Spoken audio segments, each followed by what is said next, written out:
દાંતીવાડા ખાતે ગાજર ઘાસ જાગૃતિ સપ્તાહ અંતર્ગત ખેડૂત તાલીમ યોજાઈ. રામનગર, તાલુકો દાંતીવાડા, 21 ઓગસ્ટ 2026. સરદાર કૃષિનગર દાંતીવાડા કૃષિ યુનિવર્સિટીના વિસ્તરણ શિક્ષણ નિયામકશ્રીની કચેરી તથા ચીમનભાઈ પટેલ કૃષિ મહાવિદ્યાલયના એગ્રોનોમી વિભાગના સંયુક્ત ઉપક્રમે તારીખ 16/8/2026 થી 22/8/2026 દરમિયાન ઉજવાઈ રહેલા ગાજર ઘાસ જાગૃતિ સપ્તાહ અંતર્ગત આજે રામનગર ગામે એક દિવસીય ખેડૂત તાલીમ કાર્યક્રમનું સફળ આયોજન કરવામાં આવ્યું. કાર્યક્રમમાં અંદાજે 50 જેટલા ખેડૂતો ઉપસ્થિત રહ્યા હતા. ઉદ્ઘાટન સમારોહમાં ડોક્ટર કે.એમ. પટેલ, પ્રાધ્યાપક અને વડા, એગ્રોનોમી વિભાગ તથા ડોક્ટર એમ.કે. જાડેજા, સહપ્રાધ્યાપક, વિસ્તરણ શિક્ષણ ઉપસ્થિત રહી ખેડૂતોને ગાજર ઘાસના નિયંત્રણ અને જાગૃતિ માટે પ્રેરણા આપી. તાલીમ દરમિયાન વિવિધ કૃષિ નિષ્ણાતોએ મહત્વપૂર્ણ વ્યાખ્યાનો આપ્યા.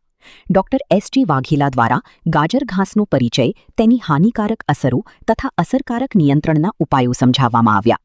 ડોક્ટર વિપુલ પટેલ દ્વારા પ્રાકૃતિક ખેતીના મૂળભૂત આયામો અને તેના લાભોની વિસ્તૃત માહિતી આપવામાં આવી. જ્યારે ડોક્ટર વાય.બી. વાળા દ્વારા પ્રાકૃતિક ખેતીમાં ગાજર ઘાસનું મહત્વ અને તેનો વૈજ્ઞાનિક દૃષ્ટિકોણ વિષય પર માર્ગદર્શન આપી ગાજર ઘાસના જૈવિક ઉપયોગો તેમજ જવાબદારીપૂર્વકના સંચાલનની સમજ આપી. કાર્યક્રમના અંતે ડોક્ટર કૃપા ઘેટિયા દ્વારા પ્રશ્નોત્તરી સત્ર યોજાયું, જેમાં ખેડૂતોના વિવિધ પ્રશ્નોના વૈજ્ઞાનિક ઉકેલો રજૂ કરવામાં આવ્યા. ત્યારબાદ ડોક્ટર એમ.એ. તુવર દ્વારા આભાર વિધિ કરવામાં આવી.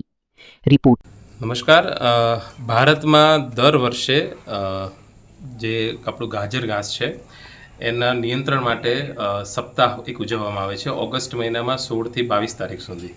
તો ગાજર ઘાસ એક ખોફનાક નિંદણ છે અને આના બહુ ખરાબ પરિણામો છે. એટલા માટે જાગૃતિ આવે એટલા માટે આ રામનગર ગામમાં અમે ખાસ પ્રોગ્રામ રાખેલો અને ખેડૂતોને કેવી રીતના આના ખરાબ અસરો છે એના વિશે જાણકારી આપી છે અને દૂર કરવું, સાથે સાથે આનામાંથી કયા પ્રકારના ખાતર બની શકે એ વિશે પણ વિસ્તૃત માહિતી આપી છે.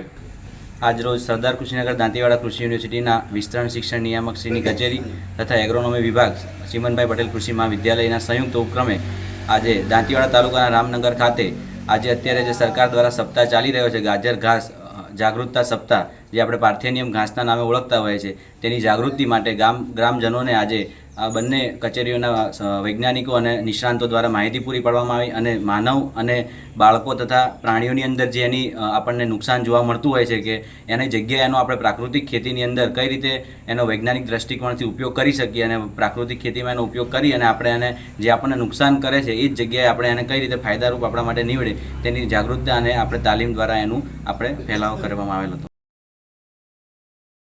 બલસિંગ વાઘેલા, દાંતીવાડા.